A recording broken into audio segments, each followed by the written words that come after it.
గతం నిన్న జరిగింది మర్చిపోవాలి. ఈరోజు ఏం చేయాలనుకోవాలి, రేపు ఇంతకంటే మంచి పనులు ఏం చేయాలని ఆలోచించుకోవాలి.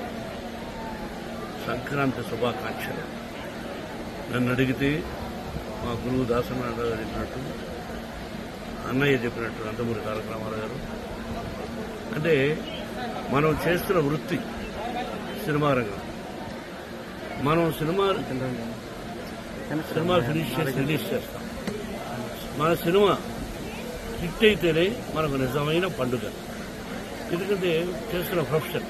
అలాగే ఇక్కడ సంక్రాంతి అంటే రైతు భారతదేశానికి వెన్నెముక. రైతు బాగుంటేనే మన అందరం బాగుంటుంది. ఇంతకుముందు స్టూడెంట్స్ అక్కడ సెలబ్రేట్ చేస్తూ ఒక దోసుడి వడ్ల గింజలు ఇచ్చారు. ఆ దోసుడు వడ్ల గింజలు దంచితే ఎంత బియ్యం అవుతుంది. అది దోసుడు ఒక పిడికడ అవుతుంది, అర పిడికడ అవుతుంది. అది ఒక మనిషిని బ్రతికిస్తుంది. దాని వెనకాల రైతు కష్టం ఒకసారి పేపర్ మీద వేసుకుంటే గంట చెప్పాలి. నిజమైన పంట బాగా జల్లు లేకుండా, సత్తు లేకుండా గట్టిస్తాము ఉంటుపడ్డాడు. కాబట్టి రైతు భారతదేశానికి వెన్నెముక. ఇది మనందరికీ పండుగ, సంక్రాంతి పండుగ. సంక్రాంతి లక్ష్మి అందరి ఇళ్లలోకి వచ్చి అందరూ సుఖ సంతోషాలతో సౌభాగ్యంగా 100 సంవత్సరాలు క్షేమంగా ఉండాలని, కరువు కాటకాలు రాకూడదని ఆ షిరిడి సాయినాథని ప్రకృతిని నూతన సంవత్సరం సంక్రాంతి శుభాకాంక్షలు.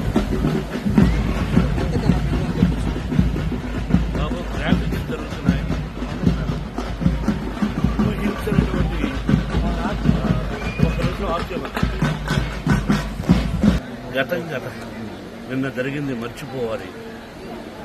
ఈరోజు ఏం చేయాలనుకోవాలి, రేపు ఇంతకంటే మంచి పనులు ఏం చేయాలని ఆలోచించుకోవాలి. సంక్రాంతి శుభాకాంక్షలు.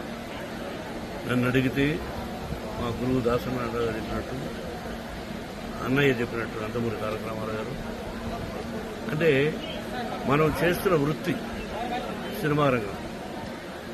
మనం సినిమాలు ఫినిష్ చేసి రిలీజ్ చేస్తాం.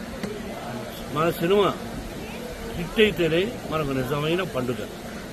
ఎందుకంటే చేస్తున్న ప్రొఫెషన్. అలాగే ఇక్కడ సంక్రాంతి అంటే రైతు భారతదేశానికి వెన్నెముక. రైతు బాగుంటేనే మన అందరం బాగుంటుంది. ఇంతకుముందు స్టూడెంట్స్ అక్కడ సెలబ్రేట్ చేస్తూ ఒక దోసుడి వడ్ల గింజలు ఇచ్చారు. ఆ దోసుడు వడ్ల గింజలు దంచితే ఎంత బియ్యం అవుతుంది. అది దోసుడు ఒక పిడికడ అవుతుంది, అర పిడికడ అవుతుంది. అది ఒక మనిషిని బ్రతికిస్తుంది. దాని వెనకాల రైతు కష్టం ఒకసారి పేపర్ మీద వేసుకుంటే గంట చెప్పాలి.